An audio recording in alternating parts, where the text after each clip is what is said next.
ইসরায়েলের দখলদারিত্বের বিরুদ্ধে একে একে আওয়াজ তুলছে ইউরোপ সহ পশ্চিমা দেশগুলোর নাগরিকরা, আর তার ফলস্বরূপ মিত্রদেশ যুক্তরাষ্ট্রের মাটিতেও স্বাধীনভাবে হাঁটতে পারছে না ইসরায়েলিরা। রাস্তাঘাটে শারীরিক আক্রমণের মতো অনাকাঙ্ক্ষিত পরিস্থিতিতে আত্মরক্ষার উদ্দেশ্যে কারাতে শিখছেন যুক্তরাষ্ট্রে বসবাসরত ইসরায়েলিরা। নিউ ইয়র্কের ক্রাভ মাগা স্টুডিওগুলোতে দল বেঁধে ভর্তি হচ্ছেন আমেরিকান ইসরায়েলিরা।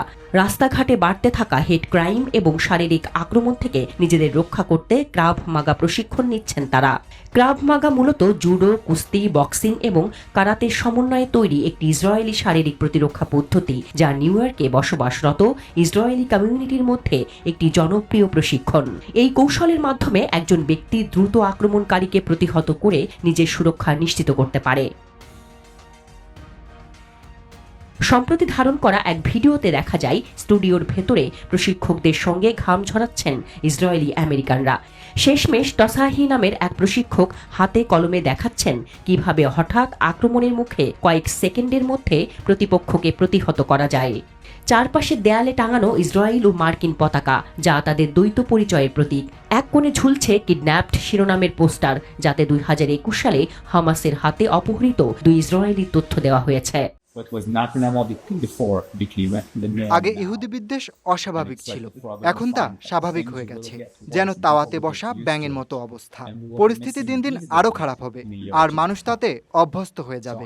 এখনকার দিনগুলোর জন্য আমরা হয়তো 1-2 বছর আফসোস করব, কিন্তু আমি বেশ চিন্তিত। কয়েকদিন আগে আমি যখন ব্রুকলিনে আমার অন্য স্টুডিও দেখতে গিয়েছিলাম, তখন দেখলাম কেউ একজন দরজা থেকে মেজুজা চুরি করে নিয়ে গেছে। এটি ইসরায়েলের বিরোধিতা নয়, বরং ইহুদিদের বিরুদ্ধে একটি আক্রমণ।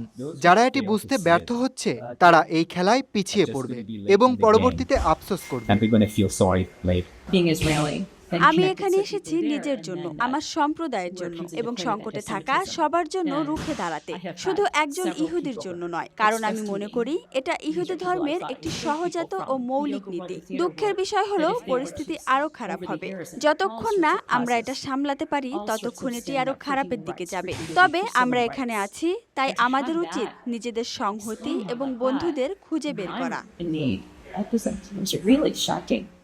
2023 সালে গাজা যুদ্ধ শুরু হওয়ার পর থেকেই নিউ ইয়র্কে ইহুদি কমিউনিটির মধ্যে ক্রাভ মাগা প্রশিক্ষণের প্রতি আগ্রহ বাড়ে।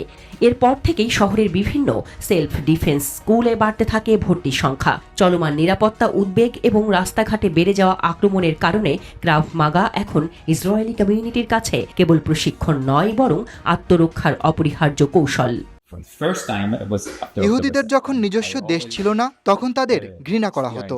এখন আমাদের একটি দেশ আছে, কিন্তু দুর্ভাগ্যবশত এখনো আমাদের ঘৃণা করা হয়। এটি এমন এক গল্প যা ভিন্নভাবে বলা হয়, কিন্তু কাহিনী বদলায় না। আমার দায়িত্ব হলো আমার সন্তানদের শেখানো, তাদের বোঝানো তারা যে কাহিনী শোনে সেটা কতটা সত্য, কারণ তারা এমন একটি শিক্ষা ব্যবস্থার মধ্যে আছে যেখানে তাদেরকে শেখানো হয় যে ইসরায়েল খারাপ। এটি আমি কখনোই মেনে নেব না।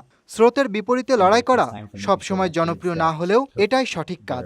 আর এই পরিস্থিতি দিন দিন আরো খারাপ হতে থাকবে, এবং একটা বড় কিছু ঘটলেই সবাই সেটা বুঝতে পারবে।